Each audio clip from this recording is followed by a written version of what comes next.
Hello, so my name is Jillian Battaglio and I am a chartered professional accountant and the owner of Creekside Accounting. We are a boutique accounting firm in Kelowna, British Columbia, Canada, and we help small businesses with their taxes. In today's video, I'm going to show you how to authorize a representative on your CRA My Business account profile. This has become especially important to receive great tax services because the CRA is now requiring that all businesses use the My Business profile to acknowledge or set up their authorized representative. Now, if you've been in business for years and aren't used to seeing this requirement, it's because it's new. In the past, you could provide a signature to set up your account with CRA Access. This is no longer an option, and you will need to authorize your new accountant, bookkeeper, lawyer, or executor through your My Business profile. Now, I do hope that today's video will help make this process a bit easier for you. Without doing this step, you could be missing out on some great tax services that your accountant can provide, such as reviewing your historical tax information, reallocating installment payments, making changes to previously filed tax returns, and responding to the CRA inquiries on your behalf, especially if that's something you're not super comfortable with. Okay, so with that, let's get started, and we're going to do that from the Canada.ca webpage. So we're on Canada.ca. And from here, I'm going to go down and click on this taxes button here. Okay, once we're on the taxes tab, I'm going to click on My Business Account. And once we're in the My Business Account, I am going to scroll down. Now you have a couple options. Option one is to use sign-in partners. So I can view the list of sign-in partners. This is through your online banking. So if you do online banking and you want to sign in through one of these sign-in partners, you can definitely go ahead and do that. We see CIBC, BMO, Scotiabank, TD Canada Trust, some other banks there. So that is a great option if you don't want to set up a My Business account. So the other option is to set up a CRA user ID and password. So if you don't already have a My Business account, today we're going to be walking through this option, setting up your authorized representative using the option 2. So if you don't already have an account and you don't do online banking, go ahead and register through the CRA register button here. Now, registering for a CRA account is very beneficial. That's because you can go in and you can change your mailing address and you can see your installment payments and you can move things around from one account to the other. It can save you a lot of time and phone calls with the CRA. And it's also one of the requirements to set up your new accountant with the CRA password. So now that, hopefully you've gone through and you've got an account and you've registered, so the next step that we're going to do today is to sign in. So let's go ahead and do that. Okay, so now that we're on the sign-in page, I'm going to go ahead and type in my user ID and password. And then I'm going to hit sign in. Okay, great. So now that we've signed into our My Business account profile, you're going to go up here to this little briefcase on the top right and hit profile.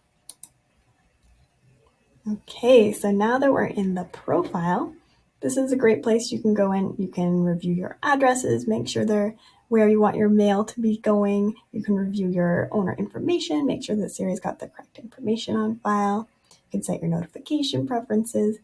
But where we want to go today is this authorized representative. So I'm going to click on Manage Authorized Representative.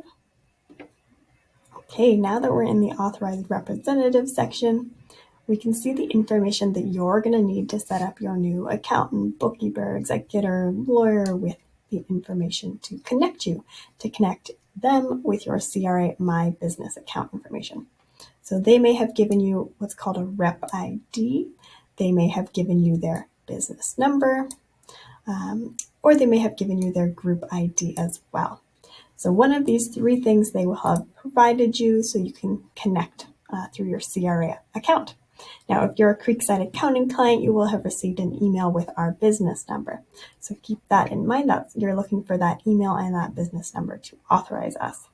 So as we proceed here, we're going to go authorize a representative. And then what we're going to do is we're going to enter that information, whether that's the rep ID, group ID, or business number. So I'm going to go ahead and do that in there. Great. And now I'm going to hit next. Okay, so now you should see the individual or business or group that you're trying to authorize. Their information should be showing up here. And that will tell you, yes, this is the individual firm group that I am trying to connect to my business account. So just make sure it's the right one. Now, if you're authorizing Creekside Accounting, you'll see Creekside Accounting popping up there. Now, the first choice that you sort of have to choose is the level of authorization. So I generally do recommend update and view, especially if this is a person you trust. What that means is they can make changes to your CRA My Business profile. That means that they can change parts of your corporate income tax return. It means that they can communicate and make changes with the CRA on your behalf. They can move installment payments around. They can change your address, that kind of thing. So if you trust the individual you're going to be dealing with, you definitely get a lot better variety and depth of service if you are allowing them to make changes. So that's definitely my recommendation, depending on the trust you have with who you're authorizing. Now, you can set an expiry date if you only want to be working with this individual for a specified period of time. But if you choose to do that, do realize that if the expiry hits and the services that you're getting from that individual haven't wrapped up yet, or you want them to continue, you will need to log back on and authorize that individual. There's probably going to take a little bit of time to get that reset up. So just keep that in mind if you decide to set an expiry date. It's not something I usually recommend, but it again depends on the relationship you're setting up with the representative. Okay, now this final section here allows you to set what accounts the authorized representative can make changes to. So that might be your corporate income tax account, maybe that's payroll, maybe that's GST, all sorts of different things. So generally, I do recommend just selecting all accounts.